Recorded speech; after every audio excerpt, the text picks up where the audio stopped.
The Roadrunner Food Bank of New Mexico has been serving hungry New Mexicans for 33 years. And right now the food bank needs a big thumbs up from our viewers to earn a $45,000 grant to feed hungry kids. And joining us with more details this morning, our Strategic Giving Manager, Donna Marlow, and our friend Chef Elvis Bencomo from Pasion Latin Fusion. Hi to both of you. Good morning. Good morning. Well, welcome back and welcome to you. Thank you for having me. It's so important what you're doing, and I'm glad you're here to talk about it, because I think the first thing we need to let viewers know is the state of childhood hunger in New Mexico. Sure, absolutely. Well, hunger in general is a really big problem here in New Mexico. If you can imagine, we're serving 40,000 hungry New Mexicans every single week.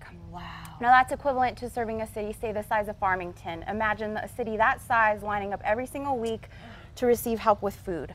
Now 40% of our total distribution goes to children, so that's almost half of our distribution to children. Wow.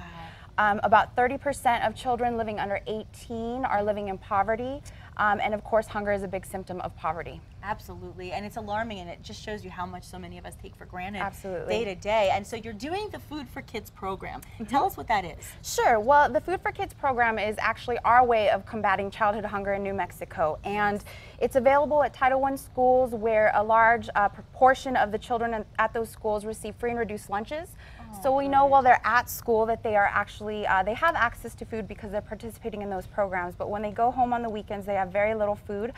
So what we do is we partner with schools, and they provide, we provide backpacks and send food to the schools weekly. Okay. They select the participating children with the greatest need at their schools, and they send food with them home every weekend, and they come back to school on Monday prepared to learn and have the energy to play. And one less thing to worry about and feel intimidated by Absolutely. or uncomfortable about. And so the services that we're looking at, what services are they that would actually support the grant? Sure. So right. So the grant would go to support the Food for Kids program. Some of the biggest costs associated with the program is the food. Right. We purchase the food in advance because we want to have a consistent menu for the entire school year. So that's one of the biggest costs affiliated with the program. Okay. And then also just transporting the food to the school. The program's available in 42 different schools in 8 New Mexican counties. So if you can imagine, we're taking food weekly to these counties. So how can our viewers vote then? Sure. Well, they can go to our website, which is rrfb.org. Okay. And on our homepage, there is a link to vote. There's also some more information on the grant. The only catch is that they have to have a Facebook account. Okay. So we're encouraging anybody who has a Facebook account to go to our website, log on, go to that link, and vote daily. Voting happens daily through the month of April, and we really encourage any and everyone to vote. We're competing with food banks in much larger markets like Dallas, San Diego. Exactly. We really need those votes. Well, I have to ask Elvis, how are you involved? Well, we've been involved with the Roadrunner Food Bank previously with the Super Bowl, and we're just trying to do as much as we can to help support this great cause, especially because me being a family man. Absolutely, you know, we never want our kids to go hungry. That's just something that shouldn't happen. Absolutely not. And so today you're making something special. Tell us about it. Today we're making something really special. We're doing sweet potato Peruvian donuts with a little bit of honey.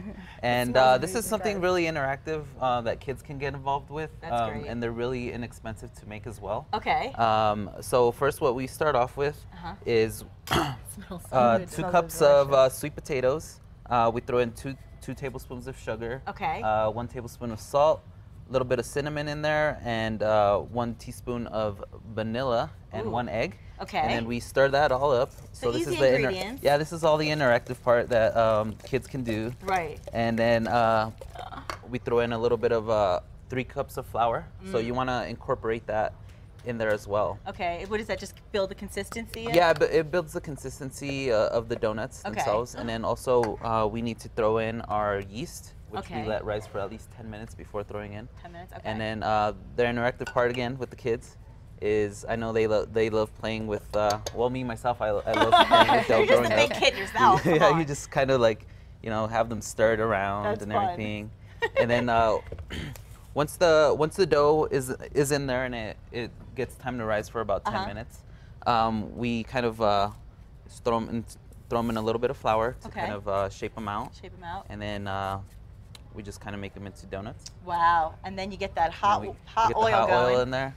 And it smells a lot like a good carnival in here, doesn't it? Sure Yeah. does. It's got that funnel cake kind of smell. Yeah, these are kind of like a mixture between funnel cake and sopapillas as well. Exactly, that's what I was even thinking. Beignets.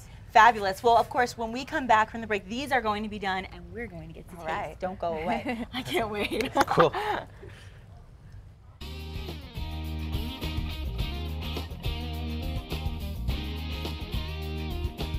Today's chef appearance is sponsored in part by Ben E. Keith Food Service Distributors. Well, we are back with Donna from Roadrunner Food Bank, helping us find a way to feed the kids out there who are hungry. And of course, Elvis has made us delicious Peruvian donuts. Tell us again about those. They're sweet potato Peruvian donuts, and then what we do is we boil up some sweet potatoes, throw them into a little bit of flour and other ingredients. Oh, wow. And right here we have a little bit of honey infused yeah. with cinnamon and bay leaf, orange peel, and cloves. Totally And making what- everybody what hungry you right wanna do is now. just kinda Really good. Just throw all that honey all Whoa. over them. Or you can dip them either way. They're really good. Dip them in your mouth. And, How about that? and what we sprinkled on top was confectioner's sugar. Oh gosh, this looks incredible. Well, thank you so much for being here. We're going to taste, but before I have a mouthful, I want to thank all of today's guests. Thank you, Matt, for being here. You'll be with us My all pleasure. week. Yeah. So we are excited for another great show tomorrow, and in the meantime, we hope you have a wonderful day. Enjoy the last warm day for a couple days at least. Yeah. Be careful for that wind out there. Big fire danger today. Battle the winds, and go to casa.com for anything and everything you need to know about our show. We'll see you tomorrow. We're tasting. Cool. Okay. Oh my gosh.